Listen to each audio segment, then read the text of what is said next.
La verdadera dueña de todo era la empleada que limpiaba el suelo, pero ella misma no lo sabía. En el corazón del opulento barrio de Coyoacán, en la Ciudad de México, Rosa pasaba un paño sobre el suelo de mármol que por derecho de sangre le pertenecía. Cada centímetro de la mansión en decadencia, cada objeto cubierto por sábanas blancas, era legalmente suyo. Sin embargo, a sus 58 años, su única posesión era un uniforme gastado y la lealtad inquebrantable a don Luis, el hombre al que servía y que estaba a punto de vender su palacio para pagar sus propias deudas. La venta era inminente, un final trágico para una vida de servicio en el único hogar que había conocido, un hogar que en secreto era suyo. La amenaza se materializó en un hombre de traje caro y mirada calculadora que recorría las habitaciones como un depredador. «Vamos a demoler todo.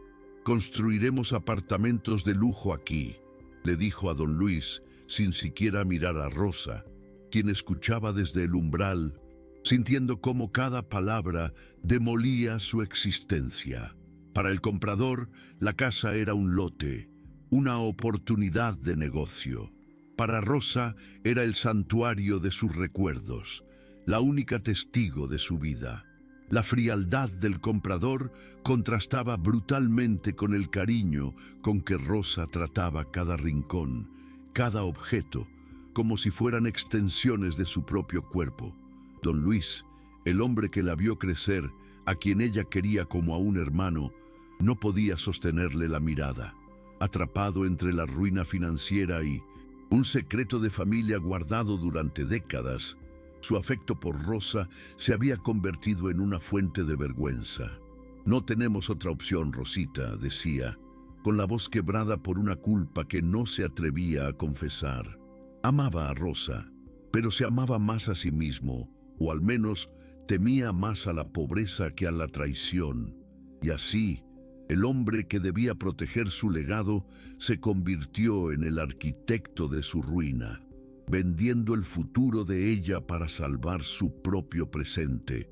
La gran injusticia era un espectáculo silencioso que se desarrollaba a diario. Rosa vivía en la servidumbre, comiendo en la cocina de su propia mansión, durmiendo en un pequeño cuarto mientras las suites principales acumulaban polvo. Era la dueña legítima de una fortuna que desconocía, mientras se preocupaba por cómo sobreviviría en la calle una vez que la venta se concretara. Su lealtad era su jaula. Confiaba ciegamente en el hombre que la estaba despojando de todo, demostrando una nobleza que él, el supuesto heredero, había perdido hacía mucho tiempo. Era una reina vestida de criada, gobernando un reino de sombras que estaba a punto de desaparecer. El tiempo se agotó cuando el comprador dio su ultimátum. «Les doy una semana», anunció, su voz cortante como el cristal. «Una semana para aceptar mi oferta, o la retiraré y negociaré directamente con sus acreedores». 7 días. El número resonó en la mansión vacía como el tic-tac de una bomba. Para don Luis era el plazo para firmar su rendición. Para Rosa era una cuenta regresiva hacia el olvido, hacia la pérdida de su identidad y de su único refugio en el mundo. La desesperanza se apoderó de la casa, un aire espeso y cargado de finales inminentes. Esa misma noche, incapaz de dormir, Rosa se refugió en el único lugar que parecía fuera del alcance de la crisis, el polvoriento desván. No buscaba nada, solo un respiro. Fue entonces cuando sus dedos tocaron un pequeño baúl de madera que nunca antes había visto. Pertenecía al padre de don Luis, el hombre que la había criado. La cerradura oxidada se dio con un chasquido. Dentro, entre ropas de bebé amarillentas, encontró un sobre sellado. Con manos temblorosas lo abrió. Era un documento antiguo, escrito con una caligrafía elegante que no podía descifrar. Pero, en medio de las frases incomprensibles, reconoció dos nombres, el del patriarca y el suyo, Rosa. Era la primera pieza de un rompecabezas que lo cambiaría todo. La vida de Rosa había estado cosida a los muros de esa mansión desde que tenía memoria. Fue encontrada de bebé en las puertas de la propiedad y el antiguo patriarca, don Enrique, la acogió. La crió junto a su propio hijo, Luis, pero sus caminos fueron trazados de forma muy diferente. Mientras Luis era educado para ser el heredero, a Rosa se le enseñó a servir, a ser agradecida por el techo que la cobijaba. Su lealtad hacia don Luis no era la de una empleada, sino la de una hermana que no sabía que lo era, unida por una vida de recuerdos compartidos y un afecto genuino que la cegaba ante la inminente traición. Don Luis era un hombre perseguido por el fantasma de su padre y el peso de sus propios fracasos. No era malvado, simplemente débil. Heredó un imperio en ruinas y deudas que superaban con creces el valor de la mansión. Amaba a Rosa, recordaba con nostalgia los juegos de infancia en el jardín, pero el miedo a la pobreza y a la humillación pública era más fuerte. Se justificaba a sí mismo repitiéndose que vender la casa era la única salida, un sacrificio necesario para salvar el apellido de la familia del deshonor. Cada llamada de los acreedores era un clavo más en el ataúd de su conciencia, empujándolo a traicionar a la única persona que siempre le había sido fiel. El secreto nació de una mezcla de honor y cobardía. Don Enrique, el patriarca, tuvo una aventura con una de las criadas, quien murió al dar a luz a Rosa. Para evitar el escándalo en la conservadora sociedad de la época, don Enrique ocultó su paternidad y crió a Rosa como a una huérfana a la que había acogido por caridad. Sin embargo, antes de morir, su conciencia le pesó. Escribió un testamento en el que nombraba a Rosa, su única hija biológica, como la única y legítima heredera de todos sus bienes. Pero nunca tuvo el valor de registrarlo legalmente ni de contárselo a Luis. Guardó el documento en el baúl, con la vana esperanza de que su hijo lo encontrara e hiciera lo correcto. Y Luis lo encontró. Años atrás, poco después de la muerte de su padre, descubrió el baúl y el testamento. La revelación de que Rosa era su media hermana y la verdadera dueña de todo lo que él creía suyo, lo destrozó. Pero para entonces ya estaba casado, con su propia hija y acostumbrado a una vida de lujos.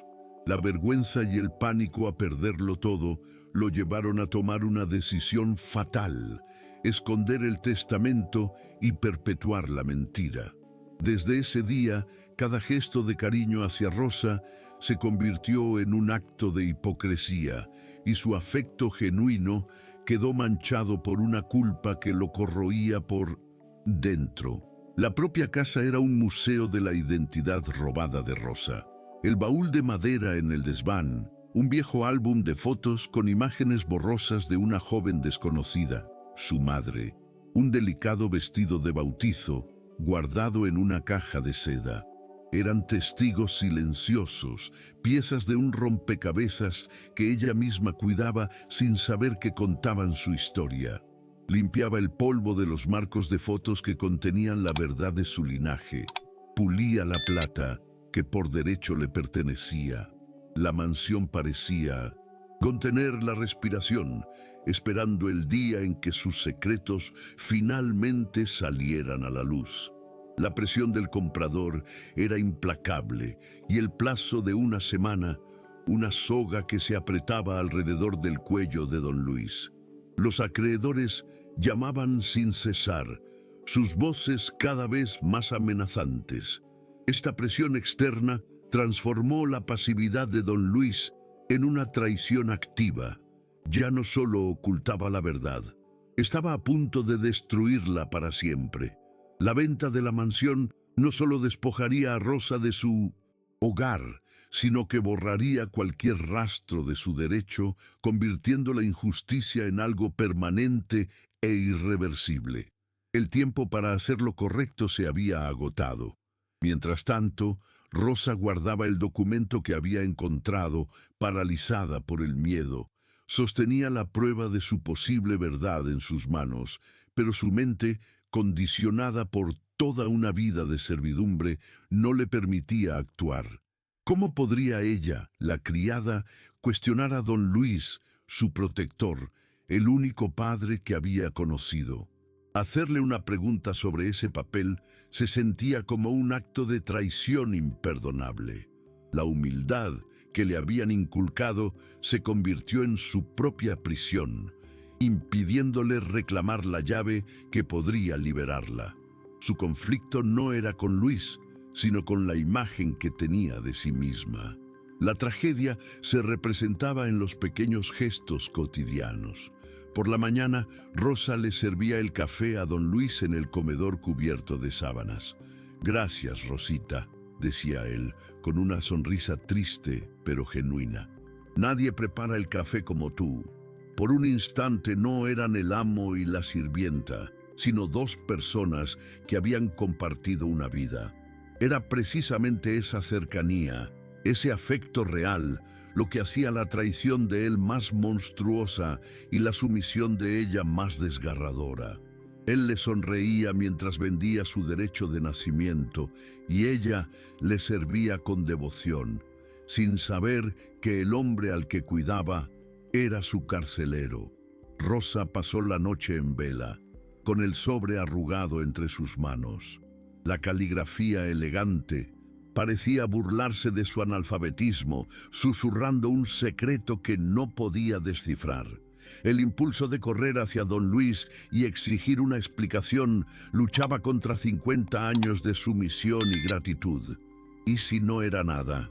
¿Y si su pregunta ofendía al único hombre que la había protegido? El miedo ganó la batalla. Al amanecer, con el corazón encogido, subió de nuevo al desván y volvió a guardar el documento en el fondo del baúl, enterrando la verdad bajo una capa de polvo y temor. Decidió olvidar, seguir siendo la sirvienta invisible, la única vida que conocía. Pero la casa no la dejó olvidar. Esa misma mañana, la paz se hizo añicos con el regreso del comprador, que esta vez venía acompañado de un arquitecto. Sus voces resonaban en los pasillos vacíos, carentes de todo respeto. «El jardín se convertirá en el estacionamiento subterráneo», decía el arquitecto mientras hacía mediciones. «Y toda esta ala, la de la biblioteca, la demoleremos para tener vistas despejadas». Para Rosa, que Pae escuchaba desde la cocina, cada palabra era un acto de profanación. No estaban hablando de ladrillos y cemento, estaban desmembrando el cuerpo de sus recuerdos, borrando la historia de su vida con planos y números. Su instinto la guió en silencio detrás de ellos. Los observó entrar en el estudio de don Enrique, un santuario que ella había mantenido intacto durante décadas. Vio al arquitecto tocar los libros encuadernados en piel, los globos terráqueos, los mapas antiguos. «Toda esta basura vieja tendrá que irse», comentó con displicencia. Esa frase fue la gota que colmó el vaso. Un fuego protector, feroz e inesperado, se encendió en el pecho de Rosa. No estaban insultando objetos viejos, estaban insultando la memoria del hombre que la había salvado, el único padre que había conocido. Ya no se trataba de su futuro, sino de defender su pasado. Con una determinación que nunca supo que poseía, subió corriendo las escaleras hasta el desván, el corazón martilleándole en el pecho. Abrió el baúl, agarró el sobre y bajó como una exhalación. Encontró a don Luis en el gran salón, observando a los hombres con una expresión de derrota. Rosa se detuvo frente a él con el sobre en la mano como un arma o un escudo. Las palabras de acusación no salieron. En su lugar, de lo más profundo de su ser, brotó una pregunta temblorosa y cargada de significado. Don Luis, cuando vendan la casa, ¿qué va a pasar con las cosas de mi padre? La palabra padre, dicha con esa intención por primera vez en su vida, quedó suspendida en el aire. Don Luis se quedó helado.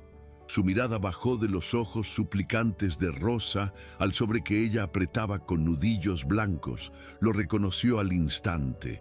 El pánico, frío y afilado, lo atravesó.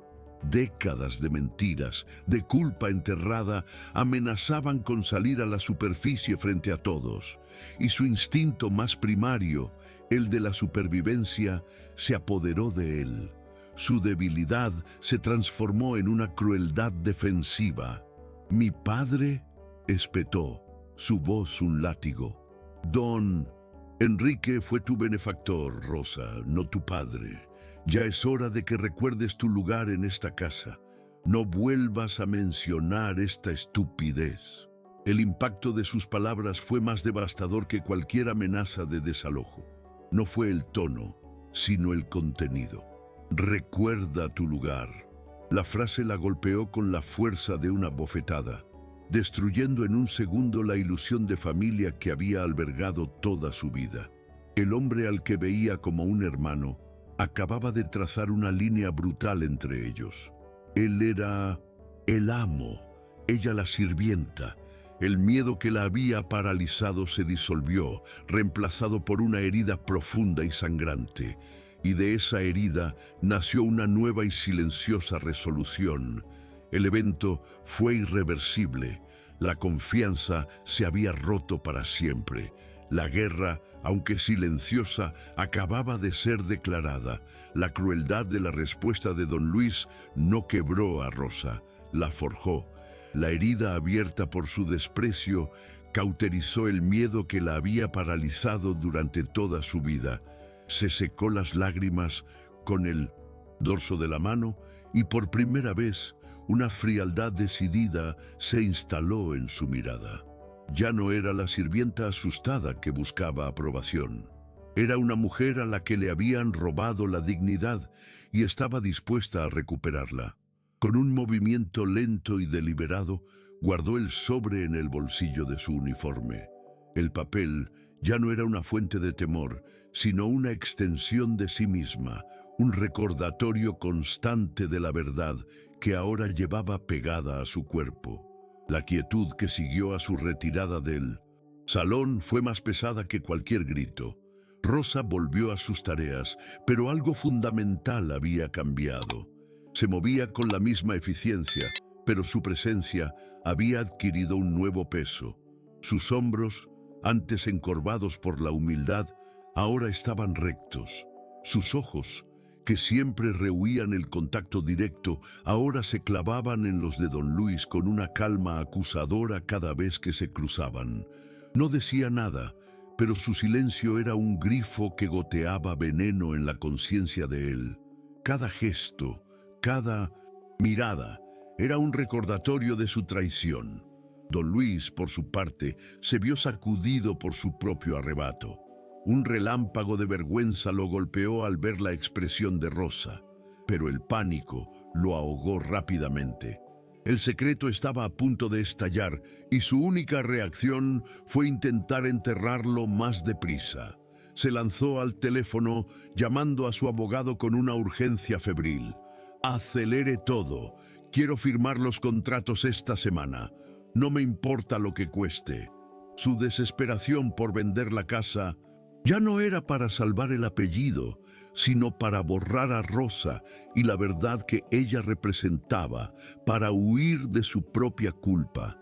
Los días siguientes se convirtieron en una guerra fría. Las comidas se servían en un silencio sepulcral. Don Luis apenas probaba la comida que Rosa le preparaba, como si temiera que estuviera envenenada, no con veneno real, sino con el de la verdad. Ella, A su vez, realizaba sus deberes con una precisión mecánica, despojada de todo el afecto que antes ponía en cada acto. Era una extraña en la casa que había sido su hogar, y su alienación era un espejo de la que él mismo había creado entre ellos. La mansión, testigo de su historia compartida, era ahora su campo de batalla. En medio de esta atmósfera irrespirable, llegó Paulina, la nieta de don Luis, una joven de 22 años que estudiaba Derecho, apareció sin previo aviso, una ráfaga de aire fresco en un mausoleo.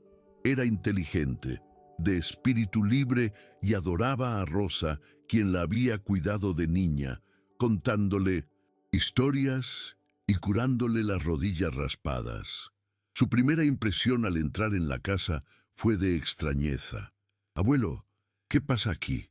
Parece un funeral», dijo, mientras abrazaba a Rosa con un cariño que hizo que a la mujer se le llenaran los ojos de lágrimas. Paulina no tardó en notar que algo andaba muy mal. Encontró a su abuelo bebiendo coñac a mediodía en su estudio a oscuras.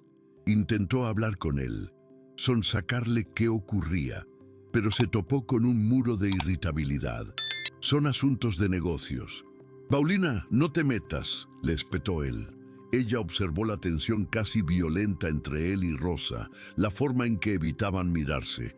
Sabía que la razón de la tristeza de la casa no eran las deudas, sino algo más profundo y personal. Su instinto le decía que Rosa era el centro de todo. A medida que los días del ultimátum se acortaban, la desesperación de don Luis aumentaba. Los acreedores se volvieron más agresivos, amenazando con embargos inmediatos. En un acto de pura desesperación por conseguir dinero rápido para calmarlos, don Luis tomó una decisión que sería su perdición moral. Decidió vender un gran retrato al óleo de su padre, don Enrique, que presidía el salón principal. Para él era solo un activo más. Para Rosa, que lo escuchó hacer la llamada a un marchante de arte, fue la profanación final. Al día siguiente, Rosa encontró a don Luis en el salón preparando el cuadro para ser transportado. Los recuerdos de aquel hombre, el único padre que había conocido, la inundaron. Con el rostro bañado en lágrimas, se acercó a él. No le suplicó por la casa ni por su futuro, le suplicó por su memoria. «Por favor, no lo venda, Luis», susurró, su voz rota por el dolor. «Es la única foto que tengo de mi padre también». La frase, cargada con la verdad de toda una vida, golpeó a don Luis con la fuerza de un puñetazo en el estómago. Este es el momento en que un corazón, incluso uno cobarde, puede romperse. Al oír a Rosa llamar padre a su padre, con esa pureza devastadora, la armadura de negación de don Luis se hizo añicos. Miró el rostro pintado de su padre, un hombre de mirada severa pero justa. Luego miró el rostro envejecido y suplicante de Rosa, y por primera vez en mucho tiempo no vio a la sirvienta. Vio a la niña huérfana que su padre había traído a casa, a su hermana, a la mujer a la que estaba traicionando de la forma más cruel. Se vio a sí mismo a través de los ojos de su padre, y la imagen que vio lo repugnó. ¿Alguna vez has visto cómo un pequeño momento de verdad puede desarmar a la persona más terca? No son los grandes discursos, sino una frase, una mirada, un recuerdo compartido, lo que puede derribar muros. Todos hemos sido testigos o protagonistas de un momento así, donde la empatía finalmente gana la batalla al orgullo o al miedo. Comparte tu historia en los comentarios.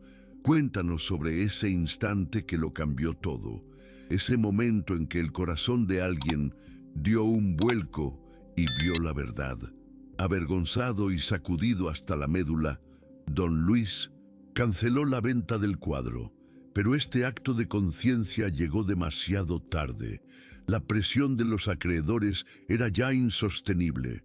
El comprador de la casa, impaciente, envió los contratos finales con una nota tajante: firme antes del viernes o el trato se cancela y procederé legalmente. Encorralado, asustado y sin opciones, don Luis tomó el camino del cobarde. Decidió ignorar el grito de su conciencia, apagar la imagen de Rosa llorando y seguir adelante con la venta. Firmaría los papeles. La traición sería consumada. Rosa vio la derrota en los ojos de don Luis cuando él le comunicó que la firma final sería en 2 días. La esperanza que había nacido con la cancelación de la venta del cuadro se extinguió. Solo le quedaba una última carta, una aliada inesperada que parecía ser la única persona en esa casa que aún valoraba la justicia por encima del dinero. Con el poco tiempo que le quedaba, buscó a Paulina. La encontró en la biblioteca, leyendo un pesado libro de leyes, ajena al drama que estaba a punto de culminar.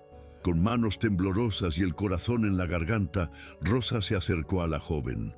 No hubo preámbulos. Sacó el sobre de su bolsillo, el papel ya gastado de tanto tocarlo, y lo extendió hacia Paulina. «Señorita Paulina», empezó, su voz apenas un susurro. «Usted que sabe de letras, usted que entiende de lo justo, dígame, por favor, ¿qué dice aquí?». Era un acto de fe total, la entrega de su destino en manos de la única persona que podría descifrar la verdad y tener el valor de defenderla. Paulina tomó el documento, intrigada por la solemnidad de Rosa. Al principio, pensó que sería un viejo certificado de nacimiento o una carta, pero a medida que sus ojos recorrían la caligrafía antigua, su expresión cambió. Pasó de la curiosidad a la confusión y de ahí al shock absoluto. Como estudiante de Derecho, reconoció la estructura, la terminología legal, la firma de los testigos y, sobre todo, reconoció la firma inconfundible de su bisabuelo, Enrique de la Puch. Fuente, una firma que había visto en docenas de documentos antiguos. Levantó la vista del papel y miró a Rosa, que la observaba con una mezcla de pánico y esperanza. Paulina tuvo que tragar saliva para poder hablar. «Rosa», dijo, su voz temblando ligeramente, «esto no es una carta, esto es un testamento hológrafo». Hizo una pausa, asegurándose de que Rosa entendiera la gravedad del momento. «Es el testamento de mi bisabuelo, el padre de mi abuelo». Volvió a mirar el papel, como si no pudiera creer lo que leía, y entonces leyó la cláusula que cambiaría el mundo para siempre.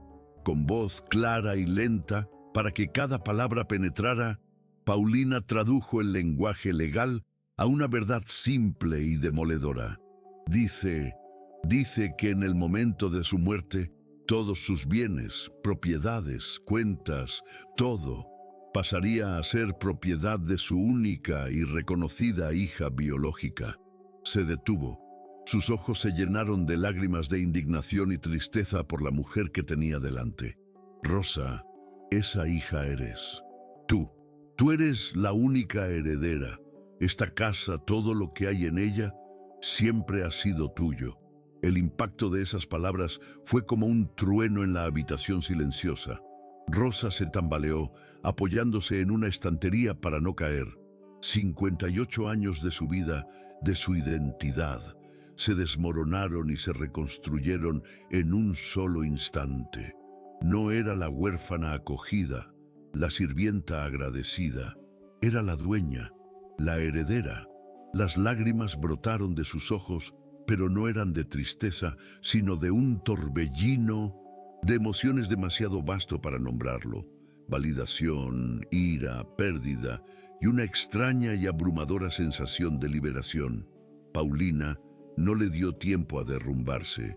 Su mente legal ya estaba trabajando, la ira dándole una claridad feroz. Sabía que un testamento no registrado después de tantos años presentaría una batalla legal, pero también sabía que la intención clara del testador era una fuerza poderosa en los tribunales. Y sobre todo, sabía que la injusticia moral era tan grande que trascendía cualquier tecnicismo. Se acercó a Rosa y le tomó las manos. Escúchame, Rosa, no vas a perder tu casa, no mientras yo esté aquí. La alianza quedó sellada.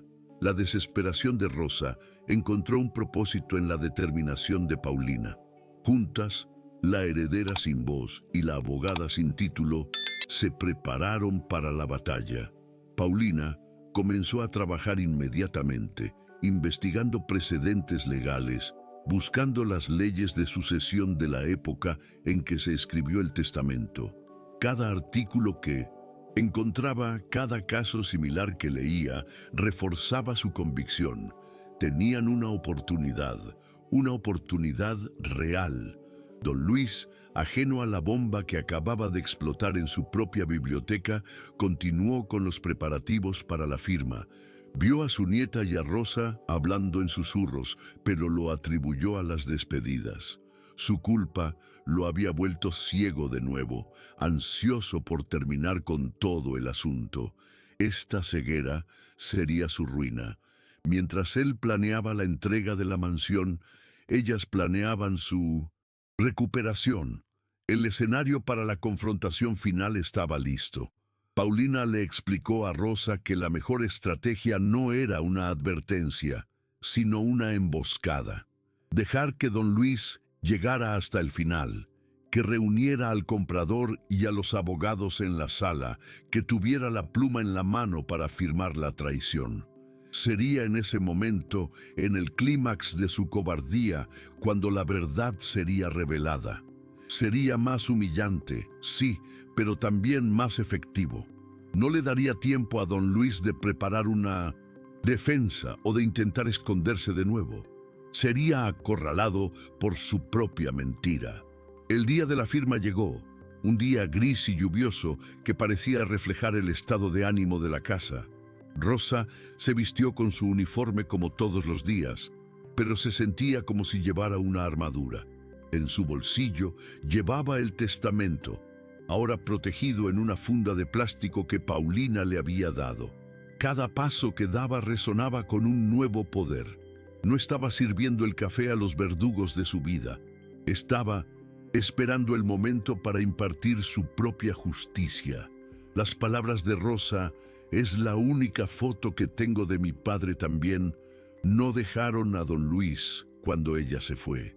Se quedaron flotando en el aire del salón, impregnándolo todo con el veneno de la verdad. Él se derrumbó en un sillón, el mismo que estaba cubierto por una sábana blanca, y se cubrió el rostro con las manos. Por primera vez en décadas, el muro de autoengaño que había construido se vino abajo. Vio la escena repetirse en su mente. La mirada de Rosa, no de una sirvienta, sino de una huérfana despojada. Y vio la mirada severa de su padre desde el retrato, no con orgullo, sino con una profunda y eterna decepción. El peso de 40 años de mentiras lo aplastó, robándole el aire. Se levantó y caminó por la casa como un sonámbulo, pero ahora la veía con otros ojos. Ya no era su casa. Cada objeto, cada mueble, le gritaba la verdad. Vio el pequeño banco en el pasillo donde su padre le enseñaba a Rosa a amarrarse los zapatos. Vio la marca en la pared donde medían la altura de ambos, Luis y Rosa, uno al lado del otro. Vio el jardín donde jugaban juntos. Ya no eran los recuerdos entrañables de una infancia compartida con la hija de la criada. Eran los archivos de un crimen silencioso, el robo de la vida de su propia hermana. Él no era el heredero, era el usurpador. El afecto que siempre había sentido por Rosa, que creía genuino, se reveló como una monstruosidad. ¿Cómo podía haberla querido como a una hermana mientras le negaba su derecho de nacimiento? Cada gesto de amabilidad, cada palabra de cariño que le había dado, se sentía ahora como una capa más de engaño. Se dio cuenta de que no la amaba, la usaba.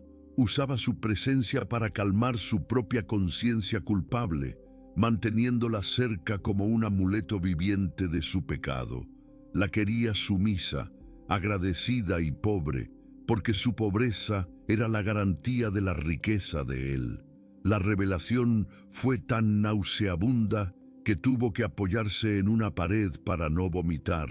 Medio de su tormento, el teléfono sonó estridente y profano. Era el banco. La voz al otro lado era fría, impaciente.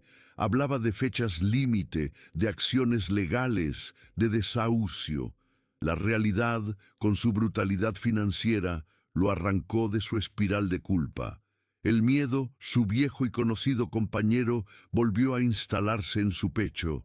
El miedo a la humillación, a perderlo todo, a ser un don nadie en la calle. Y ese miedo comenzó a susurrarle al oído, a ofrecerle justificaciones para su traición. Es demasiado tarde para cambiar las cosas. El testamento no es válido después de tanto tiempo. Ella no sabría qué hacer con todo esto. La transformación interna, la virada del corazón, no fue un momento único, sino una batalla brutal librada en el alma de don Luis. La culpa lo empujaba hacia la redención, pero el miedo lo arrastraba de vuelta a la cobardía. Se miró en un espejo cubierto de polvo y despreció al hombre que le devolvía la mirada. Un fraude, un ladrón que le había robado la identidad a su propia hermana. La memoria de su padre le exigía honor, pero el mundo le exigía dinero. Y en esa encrucijada, su debilidad comenzó a ganar terreno, a buscar la salida más fácil, la que no requería valor. ¿Alguna vez has visto a alguien luchar así contra su propia conciencia? Un momento en el que saben perfectamente lo que es correcto, pero el miedo o el egoísmo los empuja en la dirección opuesta. Es una de las batallas humanas más trágicas. No se trata de no saber la verdad, sino de no tener el valor de vivir de acuerdo con ella. Estos momentos de debilidad nos definen tanto como nuestros momentos de coraje. Me encantaría leer tus pensamientos en los comentarios. ¿Crees que una persona así puede encontrar la redención? La batalla culminó en su estudio. Sobre el escritorio de Caoba yacían los contratos de venta, esperando su firma. Al lado, una botella de coñac medio vacía. Por un instante, consideró una tercera opción: rasgar los contratos, llamar a Rosa, confesar todo y enfrentar las consecuencias juntos. Era el camino del honor, el camino de su padre.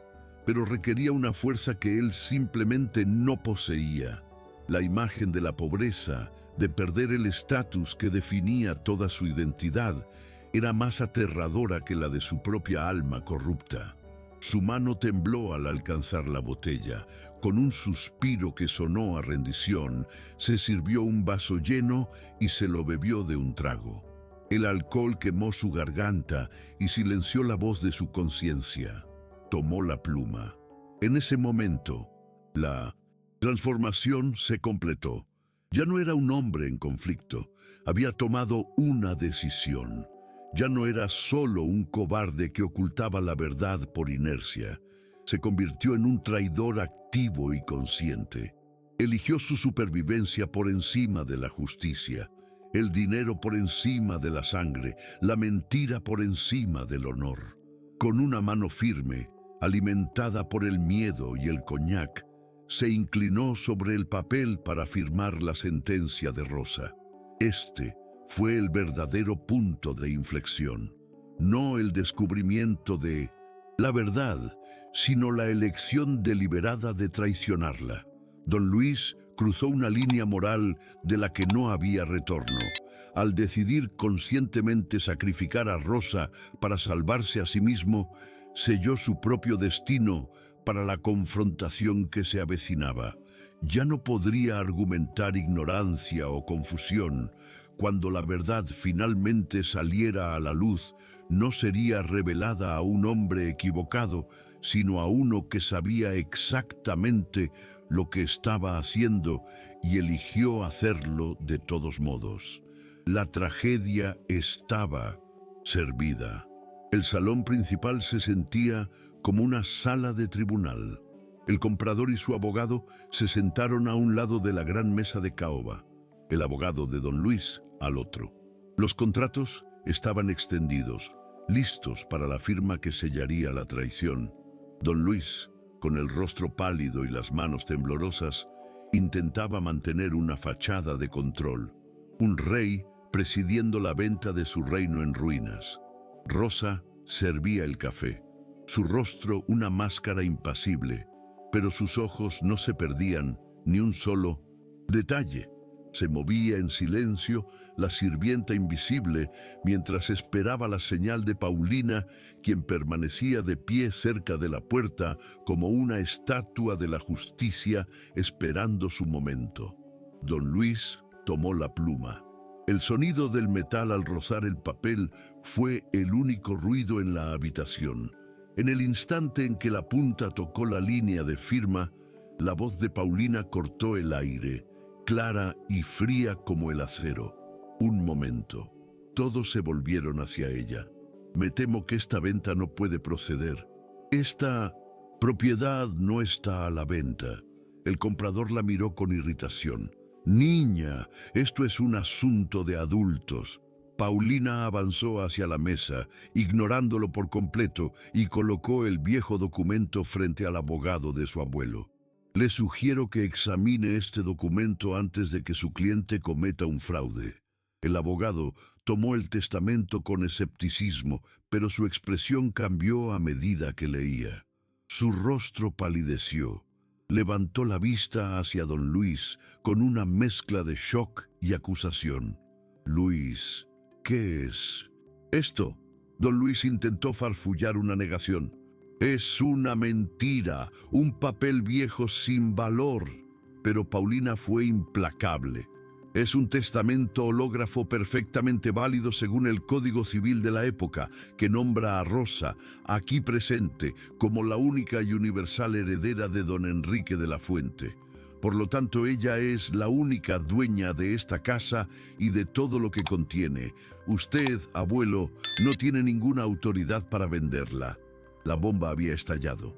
El comprador se levantó de un salto furioso. ¡Esto es ridículo! Don Luis, acorralado y humillado públicamente, perdió el control. ¡Es una conspiración!, gritó señalando a Rosa y a Paulina. Esta mujer lo ha manipulado todo. Siempre ha querido quedarse con lo que no es suyo. Su acusación era tan desesperada, tan absurda, que nadie en la sala la creyó. El abogado del comprador, un hombre práctico, examinó el documento y se lo devolvió a Paulina. Esto es un desastre. Nuestro tiempo es demasiado valioso para este circo familiar. Retiramos nuestra oferta. Y con eso, él y su cliente salieron de la sala, dejando a don Luis solo en medio de los escombros de su mentira. Sin la distracción de los extraños, toda la atención se centró en don Luis. La vergüenza y el pánico lo hicieron derrumbarse. Se dejó caer en una silla, sollozando incontrolablemente, no de arrepentimiento, sino de autocompasión. No tenía opción, estaba arruinado. ¿Qué se suponía que debía hacer? En ese momento, todos esperaban que Rosa sintiera el triunfo, que lo humillara, que lo echara a la calle. Era su derecho, era la justicia que merecía. Pero Rosa no se movió. Observó al hombre que sollozaba y no vio al traidor, sino al niño asustado con el que había crecido, al hermano perdido en su propia debilidad. El perdón es, quizás, el acto de poder más grande que existe. Es la decisión de no convertirse en el monstruo que te hirió. Rosa tenía todo el derecho a exigir justicia, a reclamar lo que era suyo con furia, pero eligió un camino más difícil, el de la misericordia. ¿Qué habrías hecho tú en el lugar de Rosa? ¿Habrías elegido la justicia o la misericordia? Cuéntame tu opinión en los comentarios. ¿Crees que el perdón es siempre la mejor respuesta? ¿O hay traiciones que no se pueden perdonar? Lentamente, Rosa se acercó a don Luis. Él ni siquiera levantó la vista, esperando el golpe de gracia, la expulsión. En cambio, sintió una mano en su hombro, una mano cálida y familiar que lo había cuidado toda su vida. Se estremeció y entonces escuchó la voz de Rosa, no triunfante ni airada, sino un susurro suave y lleno de una tristeza compartida. Nosotros todavía somos familia, Luis. Esas 5 palabras fueron más poderosas que cualquier acusación. No lo absolvieron de su culpa, pero le ofrecieron un puente sobre el abismo que él mismo había creado. Era un acto de gracia tan inmenso que lo dejó sin aliento.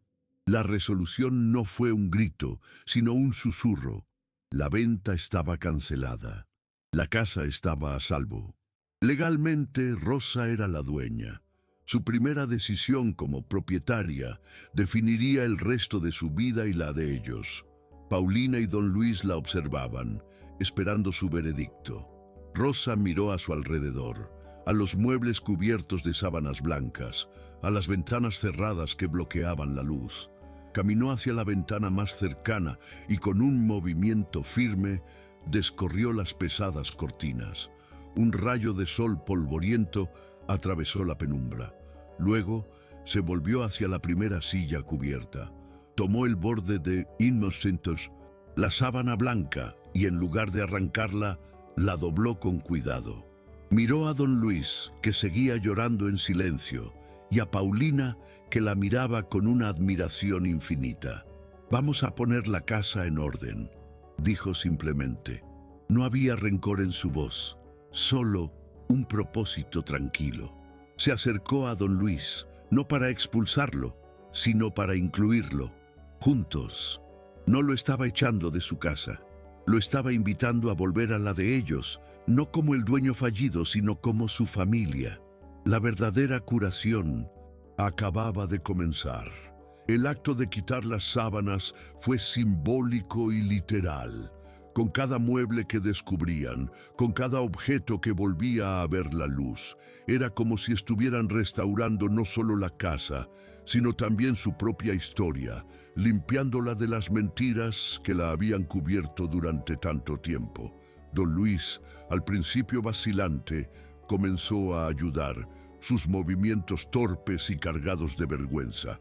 Pero al trabajar junto a Rosa y Paulina, al sentir la normalidad de una tarea compartida, un pequeño brote de esperanza comenzó a crecer en el terreno baldío de su alma. La justicia había prevalecido, pero la misericordia fue la que reconstruiría el futuro. La decisión moral de Rosa no fue reclamar su herencia, sino redefinirla. Para ella, la casa no era una propiedad, era un hogar, y un hogar necesitaba una familia. Al perdonar a Luis, no estaba condonando su traición, sino eligiendo no permitir que esa traición la definiera a ella ni a su futuro. Estaba rompiendo el ciclo de dolor, eligiendo la sanación sobre la venganza. Era el acto final y más poderoso de su vida. Reclamar su lugar no como dueña, sino como el corazón de la familia, la matriarca que siempre debió haber sido. Paulina observaba a los dos, a su abuelo y a la mujer que era como una abuela para ella, trabajando juntos. Se dio cuenta de que estaba presenciando una forma de justicia más profunda que la que enseñaban en sus libros de derecho. No se trataba solo de la restitución de la propiedad, sino de la restitución de las relaciones humanas. Rosa no solo había recuperado su casa, había recuperado a su hermano, y al hacerlo les había dado a todos la oportunidad de empezar de nuevo, de construir un futuro sobre la verdad, por dolorosa que fuera. Cuando la noche cayó, la gran sala ya no era un mausoleo. Los muebles estaban descubiertos, las ventanas abiertas, y aunque el aire todavía olía a polvo, también olía a posibilidad. Los tres se sentaron juntos, exhaustos, en uno de los viejos sofás. No hablaron mucho. No era necesario. El silencio ya no era de tensión, sino de un entendimiento compartido. Habían enfrentado la verdad y habían sobrevivido. La mansión, que había sido testigo de tantas mentiras, ahora se preparaba para ser el escenario de una nueva verdad, una construida sobre el perdón. La verdadera posesión de Rosa no se consolidó con la firma de un documento legal, sino con su acto de gracia. Al colocar su mano sobre el hombro de Luis y pronunciar la palabra familia, reclamó no solo su herencia material, sino también su autoridad moral. Se elevó por encima de la víctima y se convirtió en la sanadora. Demostró que su dignidad, forjada en una vida de servicio humilde, era más fuerte que cualquier traición. Y esa dignidad fue la luz que finalmente expulsó las sombras de la casa. Los días que siguieron a la confrontación no fueron de celebraciones, sino de un trabajo lento y silencioso. La mansión, liberada de sus secretos, exigía ser despertada. Rosa, Paulina y un don Luis, profundamente humillado, comenzaron la monumental tarea de limpiar, no como dueña, abogada y antiguo amo, sino simplemente como tres personas unidas por un pasado complicado. Quitaron las sábanas de todos los muebles, abrieron cada ventana para que el aire circulara y combatiera el olor a encierro, y comenzaron a pulir la madera y la plata, devolviendo el brillo a objetos que habían sido testigos mudos de la injusticia. Cada tarea era un paso hacia la normalización, un ritual para sanar las heridas de la casa y las suyas propias. Legalmente, la situación se resolvió con una simplicidad sorprendente. Paulina, con la ayuda de un profesor de la universidad, redactó un acuerdo. Don Luis renunció formalmente a cualquier reclamación sobre la propiedad, reconociendo el testamento de su padre. A cambio, Rosa, en su primer acto oficial como propietaria, le concedió el derecho a vivir en la casa por el resto de su vida. No como un acto de caridad, sino como una formalización de su declaración. Seguimos siendo familia. Las deudas de don Luis se renegociaron utilizando parte del patrimonio ahora legítimamente de Rosa, no para salvar su honor, sino para liberarlos a todos de la soga que los ahogaba. La justicia se templó con la gracia. La dinámica entre ellos se reequilibró de forma natural. Don Luis, despojado de su falso título de patriarca, encontró un nuevo rol. Empezó a ocuparse del jardín, un espacio que había abandonado hacía años, podando las rosas y arrancando las malas hierbas con una dedicación casi penitente. Era su forma de cuidar la casa, de contribuir. Rosa, por su parte, seguía dirigiendo el hogar, pero ya no desde la servidumbre. Sus decisiones eran las que prevalecían, sus opiniones las que se escuchaban. Ya no pedía permiso, simplemente informaba, y don Luis asentía, aceptando su nuevo lugar en el orden de las cosas con una humildad que nunca antes había conocido. Una tarde, mientras limpiaban el viejo estudio de don Enrique, encontraron un proyector de diapositivas y varias cajas con carretes. Impulsados por la curiosidad, montaron una pantalla improvisada con una sábana blanca. Las imágenes que aparecieron en la pared eran de una época que Luis apenas recordaba y que Rosa no conocía. Vieron a un joven don Enrique, a una mujer hermosa y tímida, la madre de Rosa, y a dos niños pequeños, Luis y una bebé Rosa, jugando juntos. Por primera vez, vieron la prueba visual de que alguna vez fueron una familia, antes de que las mentiras los separaran. Lloraron juntos, no de tristeza, sino de un profundo sentimiento de pérdida y redescubrimiento. El cambio más significativo fue el de Rosa. Liberada de la identidad de huérfana acogida, comenzó a florecer. Empezó a usar vestidos sencillos en lugar de su uniforme, a sentarse en el porche delantero a tomar el sol, a pasear por el jardín como si lo estuviera descubriendo por primera vez. Un día, Paulina la encontró mirando fijamente la vasta biblioteca.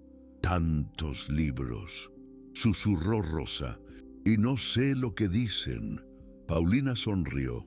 «Bueno», respondió, tomando un libro de cuentos infantiles de la estantería, «nunca es tarde para aprender». La verdadera reparación no era solo reclamar la casa, sino reclamar el mundo que le había sido negado.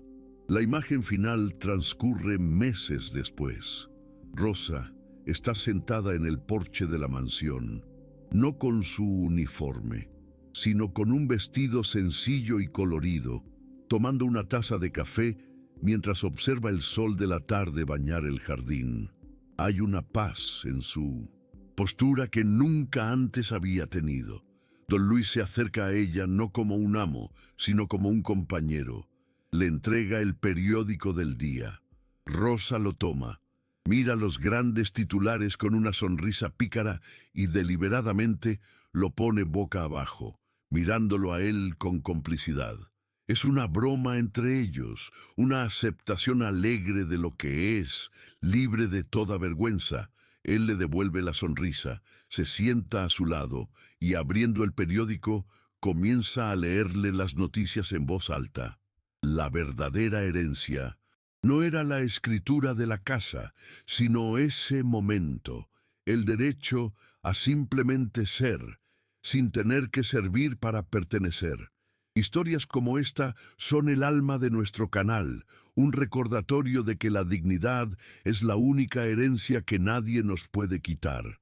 Cada vida es un testimonio del poder del espíritu humano para encontrar su lugar en el mundo, a menudo en contra de todas las probabilidades. Si crees en las segundas oportunidades, en el poder del perdón y en que el verdadero valor de una persona reside en su integridad, te invito a que te unas a nuestra comunidad.